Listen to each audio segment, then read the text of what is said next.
સરકારી યોजना વિશેની માહિતીની અંદર સ્વાગત છે ખેડૂત મિત્રો અને પશુપાલક મિત્રો। તો ખાસ કરીને આ ચેનલની અંદર જો તમે નવા હોય તો સબસ્ક્રાઇબ કરી નાખજો, કારણ કે આપણે દરરોજ ને દરરોજ એક સરકારી યોજના વિશેની માહિતીનો વિડીયો આપણે આ ચેનલની અંદર રજૂ કરતા હોઈએ છીએ।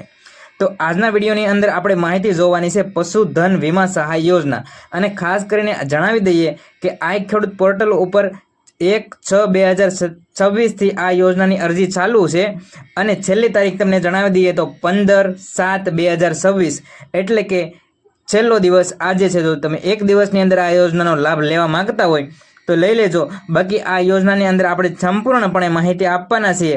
જ્યારે બીજી વાર પશુધન વીમા સહાય યોજનાની જાહેરાત કરવામાં આવે ત્યારે તમે પણ આ યોજનાનો લાભ લઈ શકો છો। હવે આ યોજનાથી ખેડૂત મિત્રો અને પશુપાલક મિત્રોને ફાયદો શું થવાનો છે, પશુધન વીમા સહાય યોજનાની અંદર અરજી કઈ રીતે કરવી, પશુધન વીમા સહાય યોજનાની અંદર કયા કયા ડોક્યુમેન્ટો એટલે કે કયા કયા કાગળિયાની જરૂર પડશે, તો સંપૂર્ણ માહિતી આપણે આજના વિડીયોની અંદર જોવાના છે।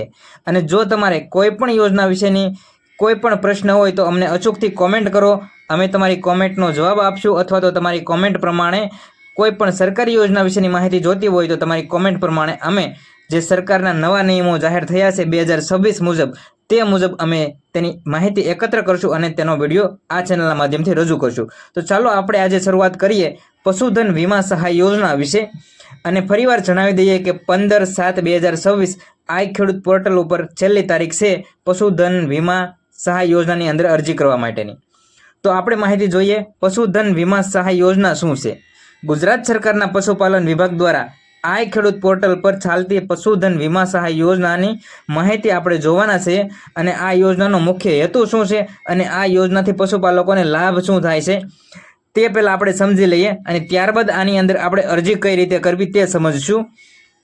તો આ યોજનાનો મુખ્ય હેતુ કે પશુપાલકોની જે કિંમતી પશુઓ જેમ કે ગાય હોય, ભેંસ હોય, કોઈ પણ આકસ્મિક દુર્ઘટના બને અને કોઈ પણ બીમાર કારણોસર પણ મૃત્યુ પામે તો જે પશુપાલક મિત્રો હોય છે તેમને આર્થિક રીતે મદદરૂપ થવા માટે આ જે પશુધન વીમા યોજના સરકાર દ્વારા ચલાવવામાં આવે છે। હવે આની અંદર કઈ રીતે પશુપાલક મિત્રોને લાભ થાય છે, તો આપણે ઉદાહરણ તરીકે સમજવું પડશે। પશુપાલક મિત્રની અંદર કોઈ પણ ગાય હોય કે ભેંસ હોય તે બીમાર પડી હોય અને મૃત્યુ પામે, જો તેનો વીમો કરાવેલો હોય તો તમારી જે 1,00,000-1.5 લાખ રૂપિયાની ગાય કે ભેંસ હોય તો તમને 80% જેટલા સરકાર દ્વારા તેની સબસિડી સ્વરૂપે અથવા તો આર્થિક સહાય તમને મળે છે। તમારી 1 લાખ રૂપિયાની ભેંસ કે ગાય હોય તો 80,000ની આસપાસ તમને આર્થિક રીતે સહાય મળે છે।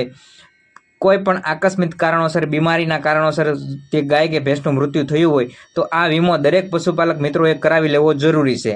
હવે આ વીમો કઈ રીતે કરાવવો, આ યોજનાનો લાભ કઈ રીતે લેવો, સંપૂર્ણ માહિતી આપણે આ વિડીયોની અંદર જોવાના છે। તો નેશનલ લાઇવસ્ટોક મિશન, એને ટૂંકમાં કહી શકાય NLME હેઠળ પશુપાલકોને વીમા પ્રીમિયમ પર 85% સુધીની સબસિડીની સહાય આપવામાં આવે છે।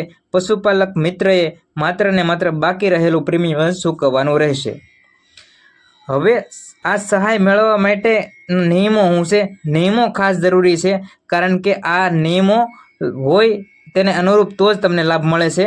આ યોજનાનો લાભ લેવા માટે ગુજરાત રાજ્યના નાના અને સીમાંત માલધારી પશુપાલકો માટેની આ યોજના છે, અને પશુપાલકોએ માટે સામાન્ય રીતે આ યોજના અંતર્ગત એક જ પશુપાલક દીઠ વધુમાં વધુ પશુઓનો વીમો સહાયના દાયરામાં લઈ શકાય છે, અને દૂધાળા પશુઓ માટેની આ યોજના છે।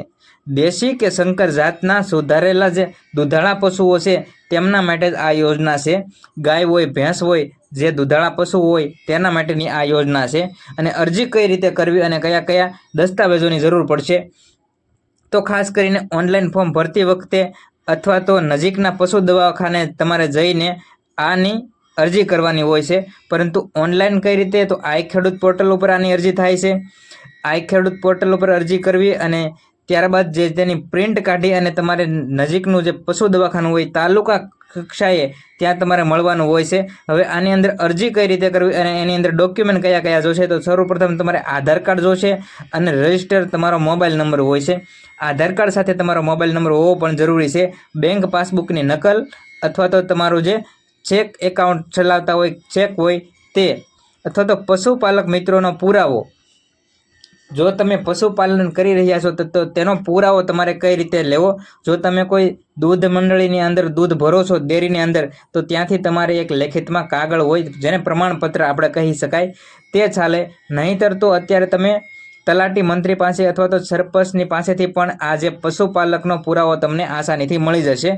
અને જો તમે દૂધ ભરતા હોય તો ડેરીથી તમને આસાનીથી પ્રમાણપત્ર મળી જાય છે. અને હવે જાતિનો દાખલો, SC છો ST છો પશુપાલક માટે જો લાગુ પડે તો તમારે જાતિનો દાખલો જરૂરી છે, બાકી તેની ખાસ જરૂર પડતી નથી. અને પશુ આરોગ્યનું પ્રમાણપત્ર આની ખાસ જરૂર પડે છે.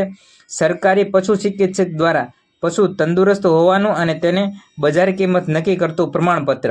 હવે તમે કોઈ પણ ગાય કે ભેંસનો વીમો નક્કી કરો છો તો તે પશુ બીમાર છે કે તંદુરસ્ત છે તેના માટેનું જે સરકારી ડૉક્ટર હોય છે અથવા તો જે તમારા વિસ્તારની અંદર જે પશુ ડૉક્ટર હોય છે તેની પાસેથી પ્રમાણપત્ર મેળવવાનું રહેશે.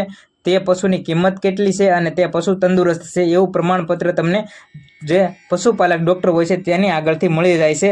અને આટલા ડોક્યુમેન્ટોની જરૂર પડશે. અને હવે અરજી કઈ રીતે કરવી અને વીમાની પ્રક્રિયા શું છે તેને પણ સમજી લઈએ. ઓનલાઈન અરજી કરવાની રહેશે અને સૌપ્રથમ તમારે આઈ ખેડૂત પોર્ટલ છે તેના ઉપર જઈ અને પશુપાલન વિભાગ આવશે, તેની અંદર આપણે જે પશુધન વીમા સહાય યોજનાનું નામ હશે અને તેની અંદર અરજી કરવાની રહેશે.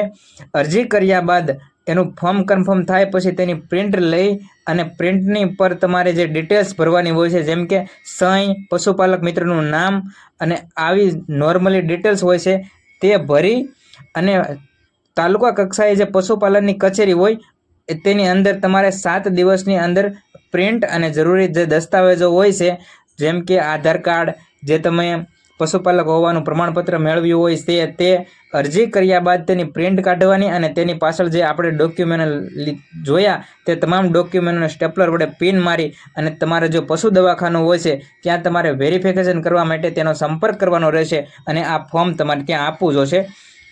અને ખાસ કરીને ટેગિંગ વીમો સરકારી પશુ ડૉક્ટર પાસેથી તપાસ કરાવવાની રહેશે. અને જે તમે પશુપાલનનો વીમો એટલે કે જે પશુનો વીમો કરાવતા હોય તેના કાનની અંદર એક યુનિક ટેગ બિલ્લો લગાડેલો હશે અને સરકાર માન્ય વીમા કંપની સાથે જ વીમાની પ્રોસેસ આગળ વધશે.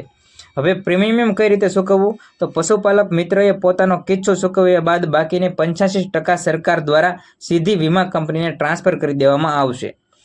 અને ખાસ કરીને જણાવી દઈએ કે તમે જે ગાય કે ભેંસનો વીમો લેતા હોય તો શરૂઆતમાં જ્યારે તમે વીમો લ્યો અને જે પશુ સ્વસ્થ હોય તો તમારે શરૂઆતની અંદર 100, 150 કે 200 જે વીમા કંપની નક્કી કરે તે પ્રમાણે 1 વર્ષનો વીમો હોય છે. એક પશુ દીઠ તમારે એટલાય ફીસ ભરવાની હોય છે અને તે વર્ષ દરમિયાન તે પશુનું મૃત્યુ પામે તો તમને જે નક્કી કરેલી રકમ હોય તે પ્રમાણે આર્થિક સહાય મળતી હોય છે. અને વધુમાં તમને માહિતી આપી દઈએ કે જો સહાયતા માટે હેલ્પલાઇન નંબર પણ જાહેર કરેલો છે. જો તમને અરજી કરવાની અંદર કોઈ મુશ્કેલી પડે અથવા તો વીમા કંપની અંગે કોઈ મૂંઝવણ હોય તો તમે સરકારી પશુપાલન હેલ્પલાઇન નંબર ખાસ કરીને તમામ પશુપાલક મિત્રો સેવ કરી લેજો, 1962 પર કોલ કરી અને તમે વિગતવાર માહિતી મેળવી શકો છો. પશુપાલન હેલ્પલાઇન નંબર છે 1962. પશુપાલન અંગેની કોઈ પણ માહિતી તમને આ નંબર પર કોલ કરશો એટલે તમને મળી જશે. અને ખાસ કરીને જણાવી દઈએ કે આપણે દરરોજના દરરોજ સરકારી યોજના વિશેનો વિડીયો અપલોડ કરીએ છીએ, તો સરકારી યોજના વિશેની માહિતી માટે આપણી ચેનલને સબસ્ક્રાઇબ કરો. અને ખાસ કરીને કોઈ પણ યોજના વિશેનો, ગુજરાત સરકારની કોઈ પણ સરકારી યોજના વિશેનો કોઈ પણ પ્રશ્ન હોય તો અમને અચૂકથી કોમેન્ટ કરજો, જેથી કરીને તમારી કોમેન્ટના આધારે અમે નવા નિયમ પ્રમાણેની માહિતી એકત્ર કરી અને વિડીયોને રજૂ કરશું.